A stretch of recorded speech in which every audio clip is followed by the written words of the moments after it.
The storm raged with a ferocity that seemed to mirror the chaos of the world below. Sheets of rain lashed the streets, turning the alleys into rivers of mud and debris. Ethan, a wiry 14-year-old with sharp eyes and a face hardened by survival, huddled beneath the crumbling awning of an abandoned shop. His thin, patched hoodie clung to his soaked frame, offering little protection from the cold that bit at his skin. He clenched his fists, trying to suppress the trembling brought on by hunger, exhaustion, and the sheer misery of another night alone. The city was alive with noise, cars splashing through puddles, distant sirens wailing in the background, but all of it blurred together in the haze of the storm. Ethan's ears perked up when a sound pierced through it all, sharp and unmistakable, a scream. It was desperate, raw, and close. He froze, his heart pounding against his ribs. His instincts screamed for him to stay put. Ethan had spent enough time on the streets to know that trouble came fast and left scars that never faded.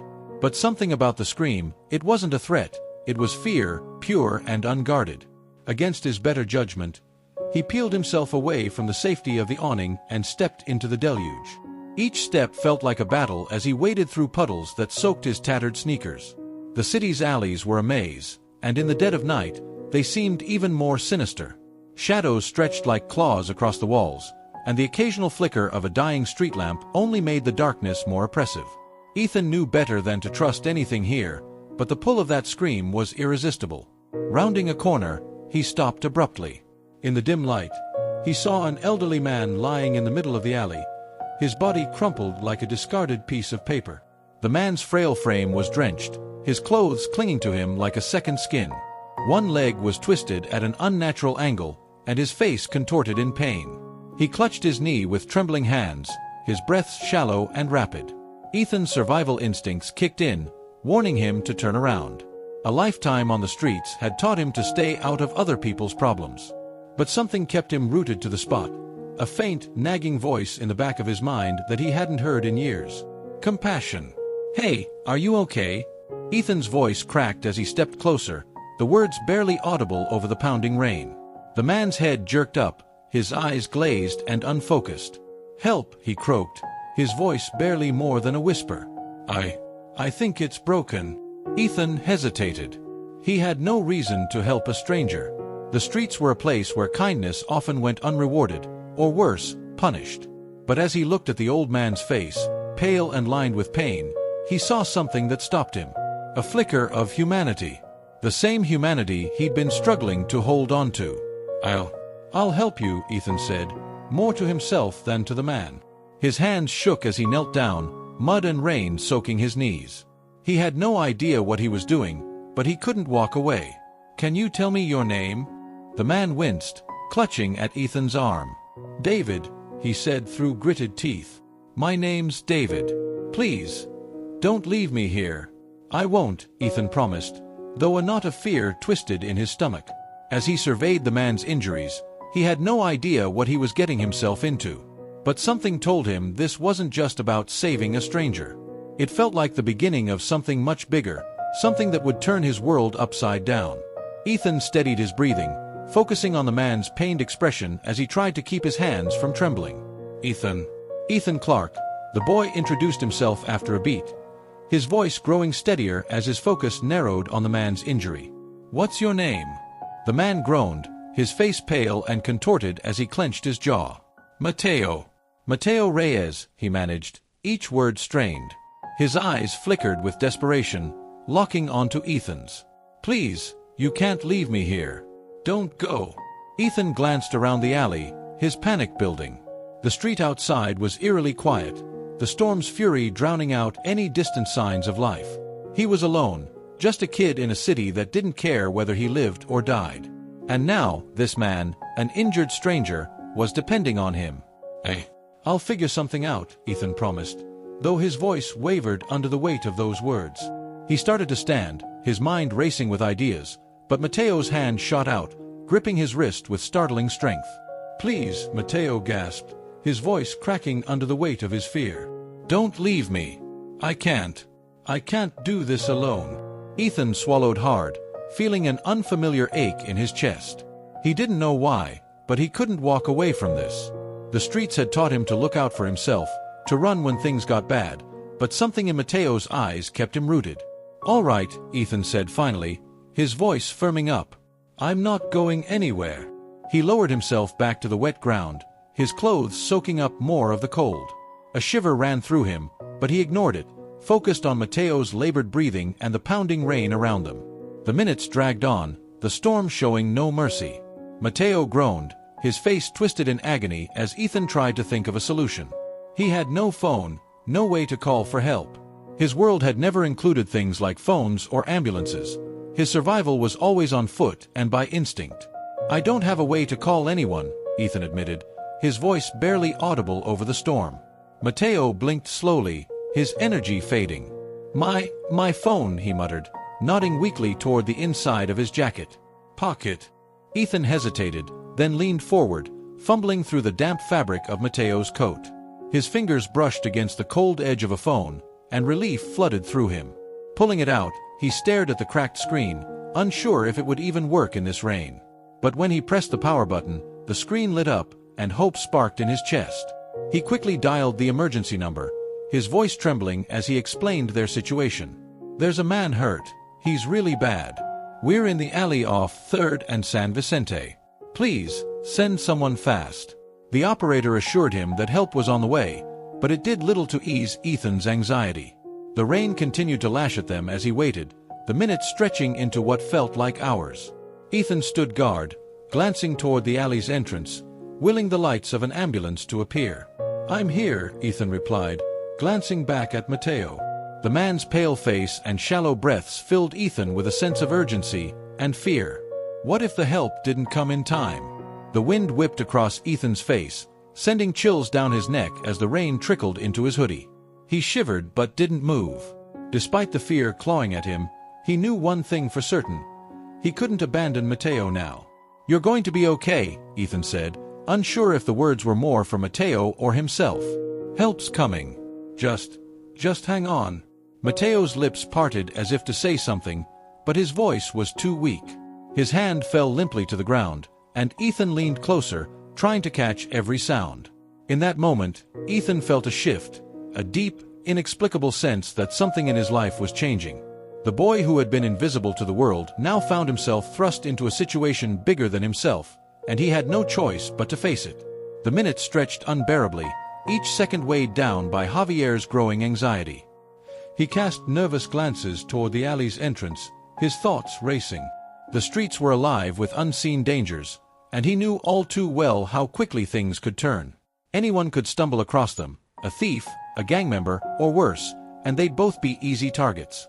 But the idea of abandoning Ramon, helpless and in pain, was unthinkable. Just as the pressure in Javier's chest threatened to overwhelm him, the faint sound of a siren broke through the pounding rain. Relief surged through him like a wave. "They're coming," he said, his voice more steady now as he turned to Ramon. The old man gave a slight nod, his face pale and strained, too drained to respond. Moments later, red and blue lights painted the walls of the alley. An ambulance screeched to a halt at the mouth of the alley, and two paramedics, clad in bright rain gear, emerged with a stretcher. Their hurried footsteps echoed against the damp walls as they approached. "What happened here?" one of them asked, kneeling by Ramon with practiced efficiency. Javier hesitated, his voice shaking slightly. He fell. I think he broke something. He couldn't move." The paramedics exchanged a quick glance before one began examining Ramon's leg. "It's a probable hip fracture," she said, her tone clinical but concerned. "We need to stabilize him and get him to the hospital." They worked quickly, lifting Ramon with care onto the stretcher. Despite their efforts, a sharp cry escaped the old man's lips, his hands clutching at the air as if trying to grasp the pain and pull it away. Javier stepped back, his fists clenched uselessly at his sides. He felt powerless, like a spectator to something he couldn't fix. Yet, as the paramedics prepared to load Ramon into the ambulance, the man turned his head and looked at Javier. His gaze, though weak, was filled with gratitude. That single look warmed something deep within the boy, a feeling foreign yet oddly comforting, even on such a freezing night. As one paramedic began to close the ambulance doors, Ramon lifted a trembling hand and caught the other's arm. "Wait," he said, his voice faint but urgent. "The boy. I need him to come with me." Javier blinked, stunned. His chest tightened, not with fear this time, but with something else, a sense of being needed, truly needed, for the first time in as long as he could remember. He hesitated, unsure of how to respond, but Ramon's hopeful gaze fixed on him, unwavering. The paramedic turned to Javier, studying him briefly. "Do you want to go with him?" she asked, her tone gentle but firm. Javier glanced back at the alley, the only home he'd known, and then at Ramon, whose eyes pleaded with him to stay. The decision wasn't easy, but in that moment, it felt right. "Yes," he said quietly, nodding. "I'll go." With practiced ease, the paramedics helped Javier climb into the ambulance. He settled into a seat beside Ramon, the old man's breathing shallow but steady now. As the doors slammed shut and the vehicle began to move, Ramon reached out, his hand trembling. Javier stared at it for a moment, then slowly took it, his small fingers wrapping around the frail but determined grip of the older man. "Thank you," Ramon whispered, his voice barely audible over the hum of the siren and the patter of rain on the roof. "I couldn't have done this without you." Javier didn't reply, unsure of what to say. He simply held Ramon's hand, feeling the warmth of another human being for the first time in what felt like years. The ambulance swayed as it sped through the stormy streets, the siren's wail blending with the rhythm of the rain. In the stillness between turns, Javier stared at the man beside him, his thoughts swirling. He didn't understand why he had stayed or why Ramon had asked for him, but in that moment, he felt something new, a quiet, unspoken connection. For the first time in a long while, Javier didn't feel invisible. "You must be scared," Mateo said softly, his voice weak but tinged with compassion. Ethan turned his head, surprised by the question. Scared? No one had ever cared to ask him that. His feelings had always been invisible, buried under the weight of survival. "I'm more worried about you," Ethan replied, his voice quieter than he intended, his gaze shifting to the blurred city lights flashing past the ambulance windows. Mateo's lips curled into a faint, tired smile.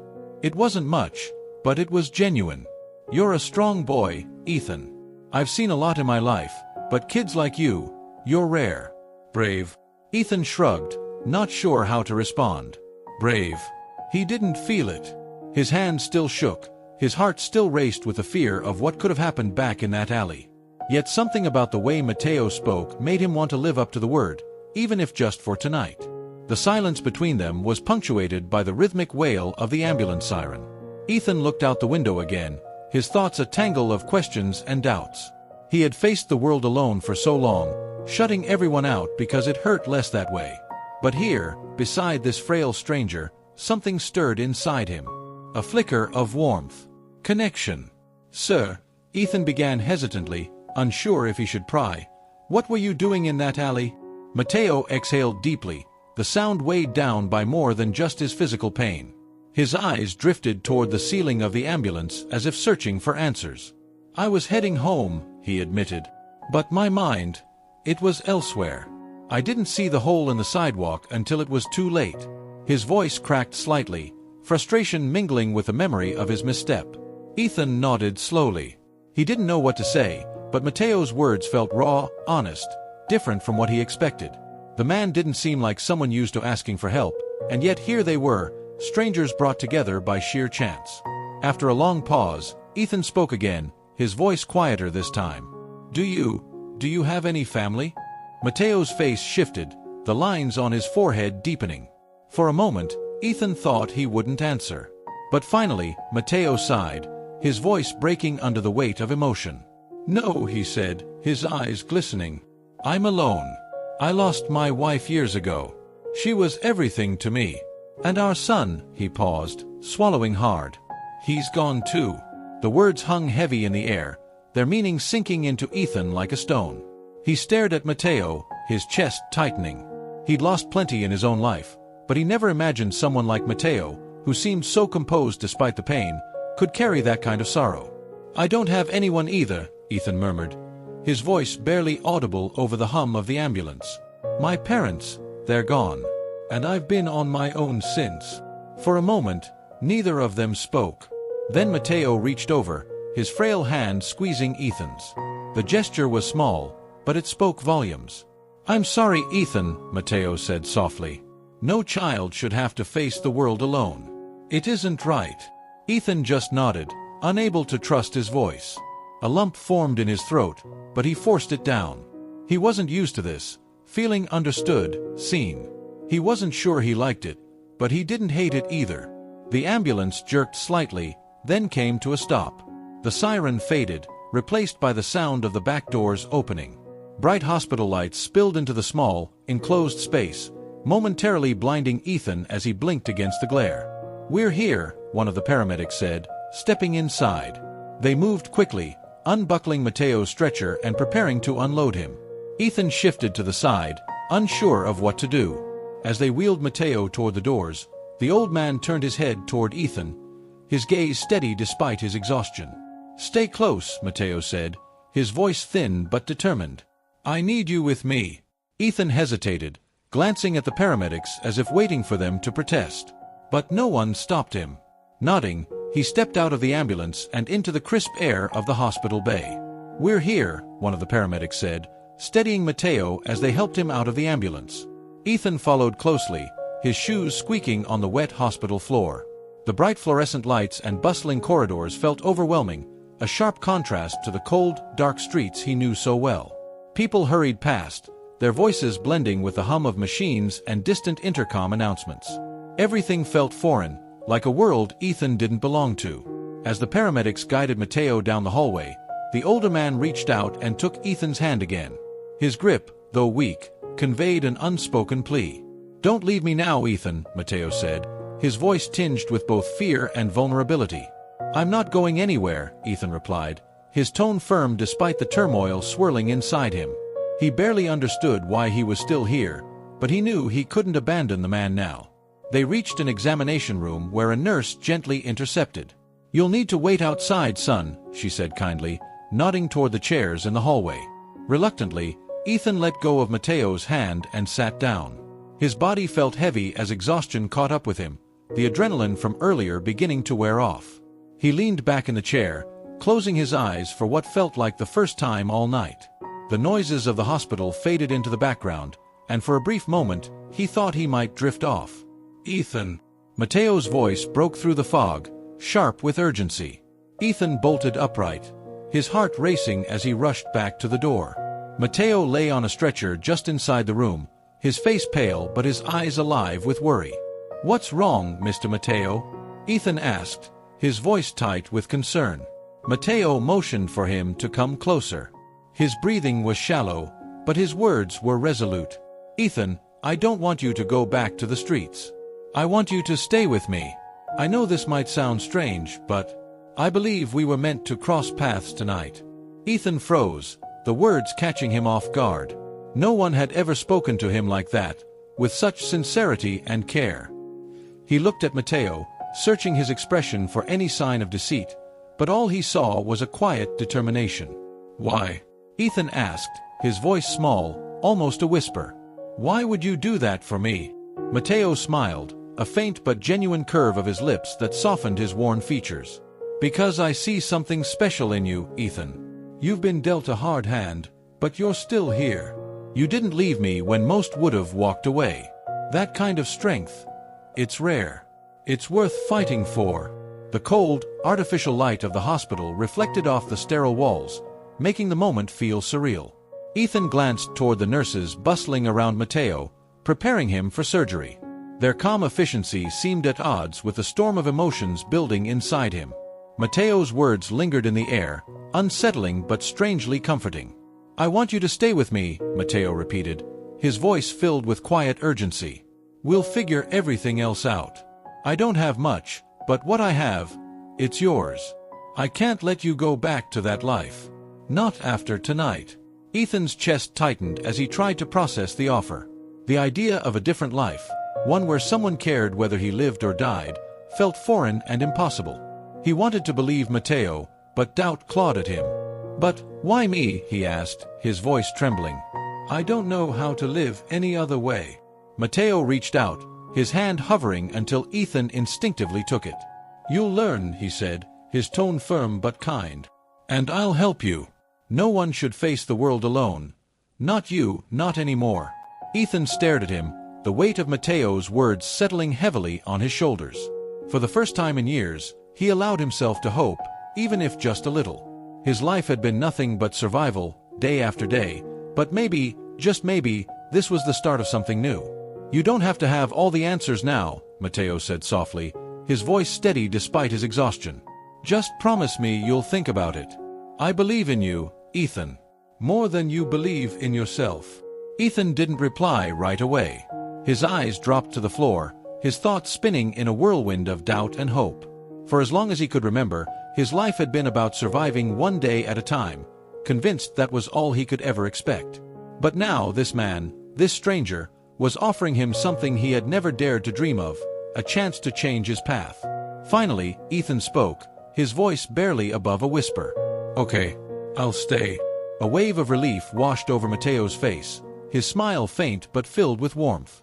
Thank you, Ethan. You don't know what that means to me. As the nurses wheeled Mateo toward the operating room, Ethan was left alone in the waiting area. He sank into one of the stiff plastic chairs, its cold surface doing little to ground him as his mind churned with conflicting emotions.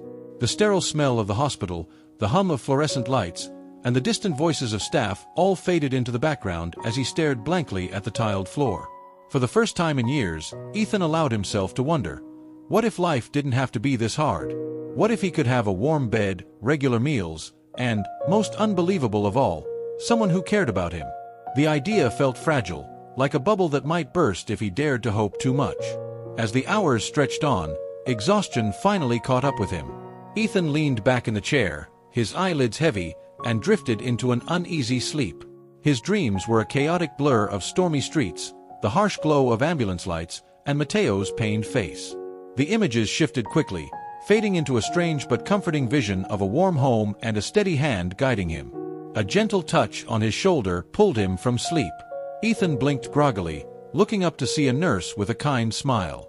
"He's out of surgery," she said softly. "He's stable, and you can see him now." Ethan nodded, rubbing his eyes as he stood. His legs felt unsteady, but he followed the nurse down the brightly lit hallway, the antiseptic air and muted hospital sounds grounding him in the present. When they reached a small recovery room, she gestured for him to enter. Inside, Mateo lay on a hospital bed, his face pale but peaceful. The soft beeping of monitors filled the room, their steady rhythm strangely reassuring. Mateo's eyes fluttered open as Ethan stepped closer, and a weak but genuine smile appeared on his face. "Ethan," Mateo said, his voice hoarse but steady. "I'm here, Mr. Mateo," Ethan replied, pulling a chair up to the bedside. He hesitated before adding, "The nurse said you're going to be okay." Mateo gave a slight nod, his eyelids heavy with fatigue. "Thanks to you, Ethan. If you hadn't helped me," he paused, the words trailing off, but his gratitude was unmistakable. Ethan shifted in his seat, unsure how to respond. I couldn't leave you there," he said finally, his voice soft. "You could have," Mateo replied, his tone gentle but firm. "But you didn't. That says more about you than you realize." He closed his eyes briefly, his breathing steady but labored. "I've lived a long life, Ethan. I've seen people turn their backs on others without a second thought. But you stayed. You chose to help when no one else would." Ethan looked down, his fingers nervously gripping the edge of the chair. "I don't know why I stayed," he admitted. "I just couldn't walk away." Mateo reached out weakly, and Ethan instinctively took his hand. The gesture was simple, but it carried a weight of trust and connection that Ethan hadn't felt in years. "You have a good heart, Ethan," Mateo said, his words slow but deliberate. "Don't let the world take that from you." The room fell silent except for the soft hum of the machines. Ethan sat by Mateo's side, the older man's words echoing in his mind. For the first time in as long as he could remember, he felt a glimmer of something unfamiliar but welcome, a sense of belonging, however tentative. Javier shifted uneasily in his seat. He wasn't used to gratitude, let alone being the focus of someone's kindness. I couldn't leave you there," he muttered, his voice barely audible. "You would have done the same for me, right?" Ramon's lips curved into a faint, tired smile. "I'd like to think so," he said, his voice warm but thoughtful. "But not everyone has the courage you showed. You have a good heart, Javier, even if the world hasn't been kind to it." Javier looked down, his fingers playing with the hem of his shirt as a lump formed in his throat. He didn't know how to handle these words. They felt too big, too generous. After a long pause, he finally spoke, his voice trembling. "Do you really think I could stay with you? I mean, after all this?" "I don't just think it," Ramon replied, his tone firm despite his fatigue. "I know it. We'll make it happen, no matter what it takes." Javier nodded slowly, the tightness in his chest intensifying. He wasn't sure what he was feeling, hope, fear, or a strange mix of both. Could he trust this? Could he trust Ramon? Or would this, like everything else in his life, eventually slip away? "Okay," Javier said softly. The word felt fragile, like it might shatter if spoken too loudly. "But I don't know how to do any of this kind of life." Ramon's eyes softened, and he gave a small chuckle that turned into a wince. "You don't have to know everything now," he said gently. "We'll figure it out together. All I need is for you to try. Can you do that for me?" Javier hesitated, his heart pounding as he weighed his fears against the possibility of something better. Finally, he nodded, the movement slow but deliberate. "I'll try." The days that followed were a whirlwind of hospital routines and unexpected visitors. Ramon's lawyer, Pedro, stopped by frequently, always dressed in a crisp suit and carrying stacks of papers. He explained the custody process with calm efficiency, answering questions with a reassuring tone. Then there was Mrs. Lopez, the social worker, whose presence was both comforting and intimidating. She asked Javier questions about his life on the streets, his feelings about staying with Ramon, and whether he was comfortable with the arrangements. Though overwhelming, the steady stream of people gave Javier a strange sense of stability, something he hadn't felt in years. One afternoon, as Ramon rested, Pedro invited Javier to join him in the hospital cafeteria. The room was filled with the faint hum of conversation and the clatter of utensils on trays. Javier picked at a plate of food he didn't feel like eating while Pedro sipped a cup of coffee. "You've got a big day coming up," Pedro said, folding his hands on the table. His tone was calm, but Javier could hear the seriousness behind it. "The custody hearing. Are you nervous?" Javier nodded, staring at the chipped surface of the table. His voice came out low, almost a whisper. "What if they don't let me stay with Mr. Ramon? What if they think I'm just not worth it?" Pedro leaned forward, his sharp, professional demeanor softening. "Javier, listen to me. The judge isn't looking for perfection. They're looking for a story that makes sense, a reason to believe that you and Ramon are better together than apart. And you've got that. All you have to do is tell the truth." Javier frowned, unconvinced. "What truth?" "That I was just a kid hiding from the rain and got lucky enough to find someone who cared." Pedro's gaze was steady, his voice firm but kind. "The truth that you're a brave, resilient kid who chose to help a man when most would have walked away. The truth that Ramon sees something in you, something worth fighting for, and that you're willing to take a chance on him, too. That's all that matters. Just be honest." Javier stared at Pedro for a moment, his chest tightening again. He wasn't sure if he believed in himself, but the way Pedro spoke made it sound like maybe, just maybe, there was something worth believing in after all. "Okay," Javier said finally, his voice still hesitant but with a small spark of determination. "I'll try." Pedro smiled, leaning back in his chair. "That's all anyone can ask." As they made their way back to Ramon's room, Javier felt the weight of the upcoming hearing pressing on him. It wasn't just about paperwork or courtrooms, it was about taking a step into a life he had never imagined. A life where he wasn't alone. And though the fear lingered, so did the faint, fragile glow of hope. Javier swallowed hard, his throat dry as he forced the words out. "What if they think I'm too broken?" Pedro leaned forward, his gaze steady and kind. "Nobody's too broken, Javier. Not you, not anyone. From everything I've seen, you're far stronger than you give yourself credit for. Ramon believes in you, and so do I. All you have to do is be yourself." Javier nodded slowly, the weight of his fears still pressing down on him but feeling just a little lighter. The idea of standing in front of a judge still terrified him, but knowing there were people who believed in him made it feel a little less impossible. The morning of the custody hearing arrived faster than Javier expected. The sun barely peeked through the clouds, and the air was crisp as they made their way to the courthouse. Ramon, still recovering and moving gingerly, dressed in his best suit, a jacket slightly too big for his frail frame but pressed and clean. Javier wore clothes Pedro had helped him pick out, though he fidgeted nervously with the collar of his shirt, feeling out of place. "You'll do fine," Pedro reassured them as they entered the courthouse, his confident tone calming some of Javier's nerves. The courtroom was as intimidating as Javier had imagined. The high ceilings and the imposing judge's bench loomed over him, and the polished wood seemed to echo every small sound. He glanced at Ramon, who gave him a warm, reassuring nod as they took their seats at a table near the front. The judge, a stern-looking woman with glasses perched on her nose, shuffled through the stack of papers in front of her. Though her expression was serious, her eyes held a certain kindness that put Javier slightly at ease. "Mr. Garcia," she began, her voice measured but not unkind, "you're seeking custody of Javier. Can you tell me why you believe this is in his best interest?"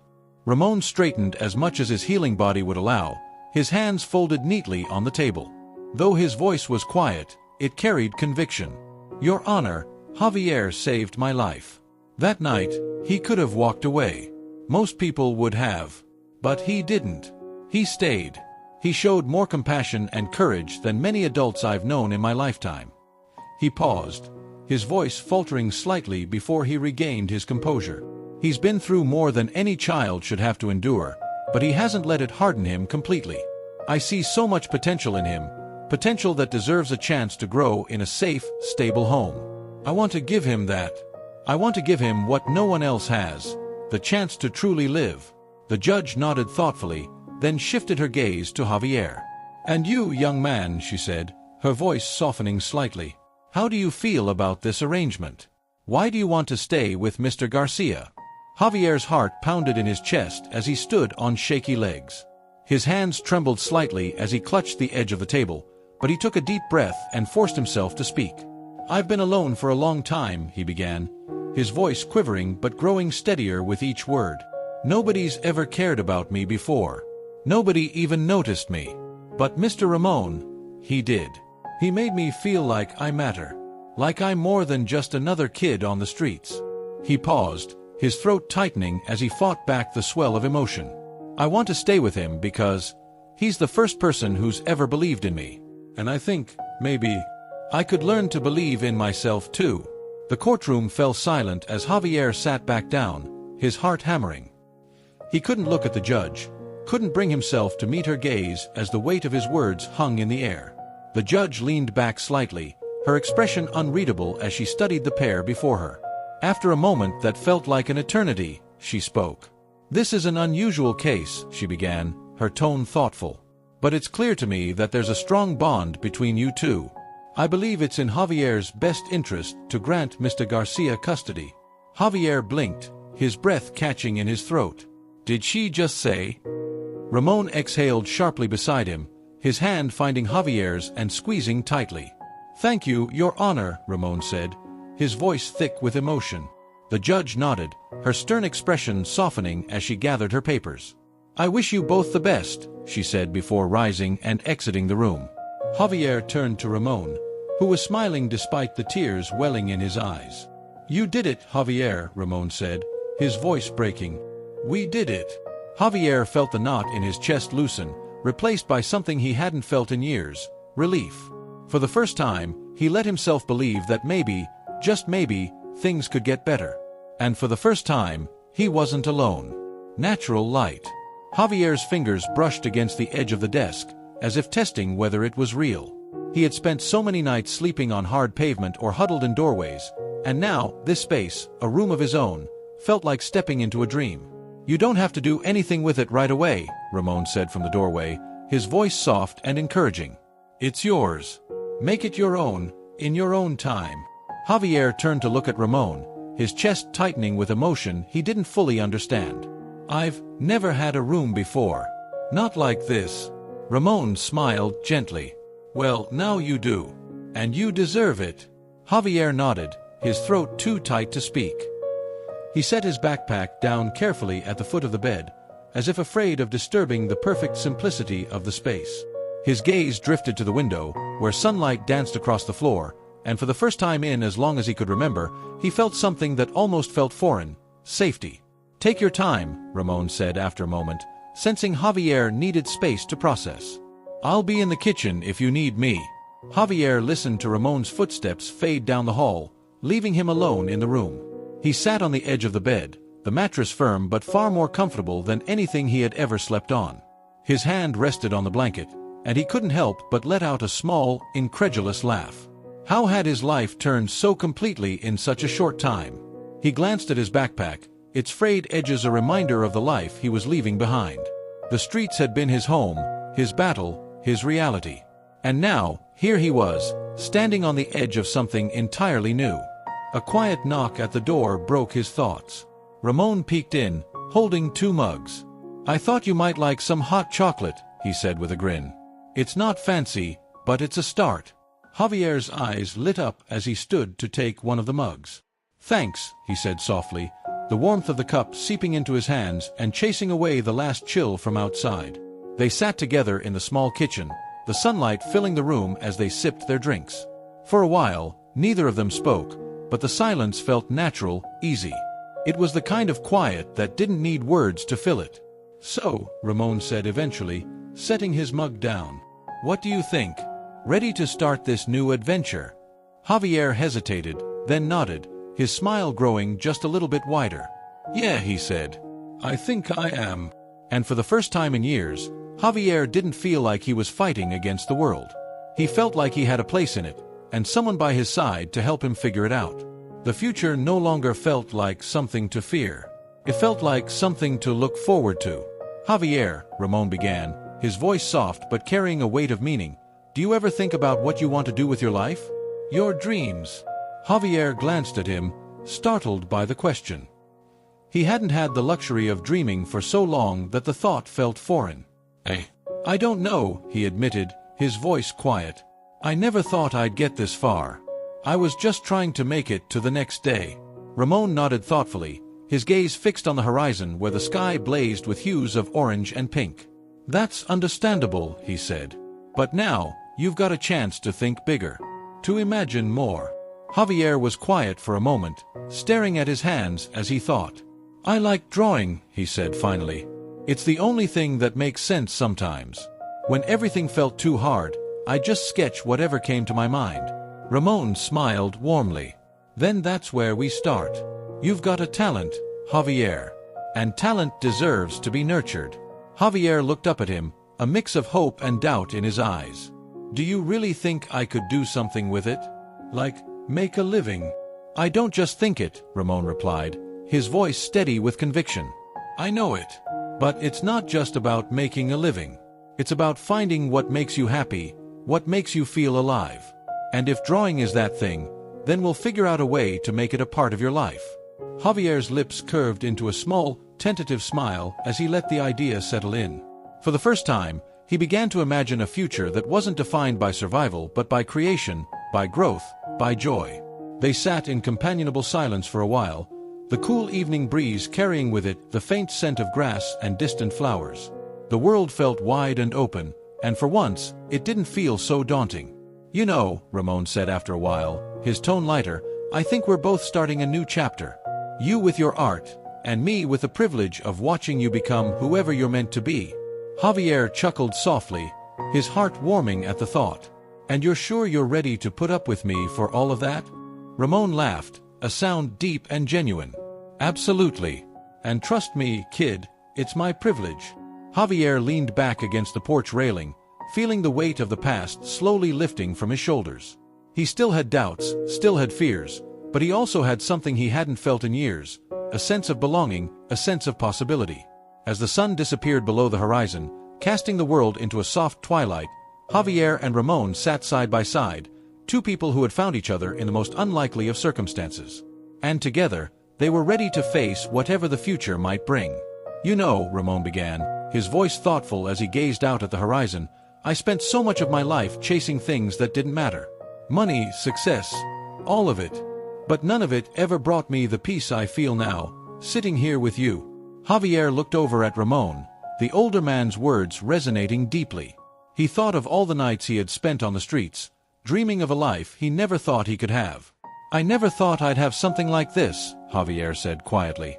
"A home. A family."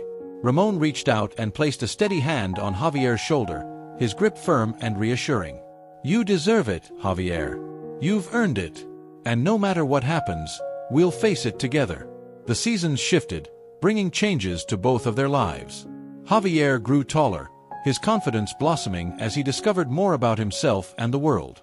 The once quiet house now echoed with laughter, conversation, and the scratch of pencil on paper as Javier worked on his art. Ramon, though moving slower with age, seemed revitalized, finding joy and purpose in their shared routines. One crisp autumn afternoon, Javier burst through the front door, his face glowing with excitement. "Mr. Ramon," he called, waving a piece of paper in his hand. Ramon set aside his book and adjusted his glasses as Javier handed him the document. "What's this?" Ramon asked, squinting at the bold text at the top. "It's an award," Javier said, practically bouncing with excitement. "For my art project, the one I told you about. They picked mine out of all the entries at school." Ramon's face lit up as he read the certificate, his eyes shining with pride. "Javier, this is incredible. You've worked so hard for this. You deserve every bit of it." Javier grinned, his cheeks flushing with happiness. "I couldn't have done it without you, Mr. Ramon. You gave me the chance to be more than just a street kid. And you've taken that chance and turned it into something extraordinary," Ramon said, pulling Javier into a tight hug. "You've given me more joy than I thought I'd ever feel again. I'm so proud of you." The two stood together in the soft glow of the setting sun, the warmth of the moment wrapping around them like a blanket. For Javier, the life he had once believed was out of reach had become his reality. For Ramon, the emptiness he had lived with for so long had been replaced by a love and connection that transcended the past. Their home, once quiet and unassuming, had transformed into a place filled with light, hope, and shared dreams. The walls were adorned with Javier's artwork, each piece a testament to the life they were building together. The house had become more than just a shelter, it was a symbol of what they had found in each other: family. As they watched the horizon shift from the golds of sunset to the cool blues of twilight, both knew that challenges would come, as they always do. But they also knew that they would face them side by side, as they always had. From a stormy night that could have ended in despair, their story had blossomed into one of transformation and hope. It was proof that even the smallest act of kindness can ripple outward, changing lives in ways no one could predict. And as the stars began to twinkle in the night sky, Ramon and Javier sat together, ready to embrace whatever the future might hold, together. Days turned into weeks, and weeks into months, as Javier and Ramon wove the fabric of their shared life. The once quiet house now hummed with the sounds of laughter, conversation, and the rhythmic scratch of pencil on paper. Javier flourished in school, his artistic talent earning him praise from his teachers and admiration from his classmates. Ramon, in turn, found his days filled with joy as he watched Javier's world expand, each achievement a testament to the strength they had found in one another. One sunny afternoon, Javier sat at the dining table, deeply focused on a new drawing. His pencil moved with precision, each stroke adding detail to a scene that was clearly personal. Ramon entered the room, balancing two steaming mugs of hot chocolate. He placed one next to Javier and took a seat beside him, leaning in to admire the boy's work. "That's incredible," Ramon said, his voice brimming with pride. "What's this one about?" Javier smiled shyly, setting his pencil down and looking at the sketch. It depicted a small bird meticulously building a nest in the branches of a sturdy tree, sunlight piercing through clouds overhead. "It's about starting over. Building something new," he said. "Kind of like what we've done here." Ramon nodded thoughtfully, his eyes lingering on the drawing. "You have a way of putting so much heart into your art. It's a rare gift, Javier. You should share it with the world." Javier hesitated, his fingers nervously smoothing the edge of the paper. "What if people don't like it?" he asked, his voice barely above a whisper. "It's not about whether they like it," Ramon said gently. "It's about showing them a piece of who you are. And who you are is extraordinary." Encouraged by Ramon's unwavering support, Javier began to take small steps toward sharing his work. At first, he displayed his drawings at school events, where they were met with admiration from peers and teachers alike. With each display, his confidence grew, leading him to submit pieces to local art competitions. Little by little, the boy who once doubted himself began to see the value of his talent, and soon, his work caught the attention of others. One evening, as they sat together in the living room, Ramon reached over to hand Javier a plain white envelope. His eyes sparkled with anticipation. "What's this?" Javier asked, tilting his head in curiosity as he tore open the envelope. Inside was a letter printed on official-looking stationery. His brow furrowed as he began to read, but soon, his expression shifted to one of astonishment. It's from the City Art Council, Javier said, his voice trembling with excitement. They want to feature my work in their upcoming exhibition. Ramon's face lit up, and he clapped his hands together with delight. That's incredible, Javier. I'm so proud of you. You've worked so hard for this. You've earned it. Javier's grin stretched from ear to ear, his eyes glistening with emotion. I couldn't have done it without you, Mr. Ramon. You believed in me when no one else did. And you've proved that belief right, Ramon said warmly.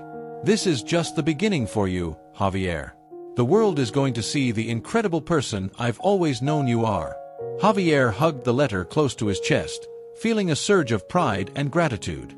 The life he once thought was impossible, one filled with opportunity and hope, was now unfolding before him. And at the center of it all was the man who had given him the courage to dream. The days that followed were a blur of preparation for the exhibition. Javier carefully selected his best pieces, each one representing a chapter of his journey. On the night of the event, he and Ramon arrived at the gallery, both dressed in their finest. The space buzzed with excitement, and Javier's heart raced as he saw his art displayed on the walls, surrounded by appreciative viewers.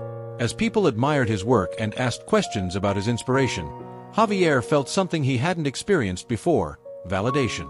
The moments of doubt, the years of hardship, all of it had led to this moment. Standing beside Ramon, who beamed with pride, Javier realized that his story was far from over. Together, they had turned a chance encounter on a stormy night into a bond that had transformed their lives. And now, as they looked to the future, they knew there was nothing they couldn't face. For Javier, the world had become a canvas. And with Ramon by his side, he was ready to fill it with color, hope, and everything he had to give. This heartfelt conclusion beautifully ties together Javier and Ramon's journey. It celebrates their growth, the power of second chances, and the enduring strength of the family they built together. Here's a slightly refined and polished version for even greater impact. And look at what you've accomplished, Ramon said, his voice brimming with pride as he looked at Javier. This is just the beginning. The world is waiting to see what you'll create. The exhibition marked a turning point in Javier's life. His art, infused with the raw emotions of his journey, resonated deeply with everyone who saw it. People were captivated by the story of the boy who had risen from the streets to find not only a home and a family but also a purpose. Local news outlets shared his story, and soon, offers for scholarships and mentorships began pouring in. Despite the newfound attention, Javier remained humble, always returning home to the man who had given him a second chance at life. Ramon, though age had slowed him, continued to be his unwavering pillar of support. He celebrated every success, cheered Javier on, and offered quiet wisdom during moments of doubt. One evening, after a long day of school and a meeting with a potential mentor, Javier sat with Ramon on the porch. The night air was cool and still, with stars scattered across the sky like glimmering promises. They sat in comfortable silence for a while, savoring the peace. It's funny, Javier said, breaking the quiet. For so long, I thought the world didn't have a place for me. And now it feels like I finally belong. Ramon turned to him, his expression warm and full of pride.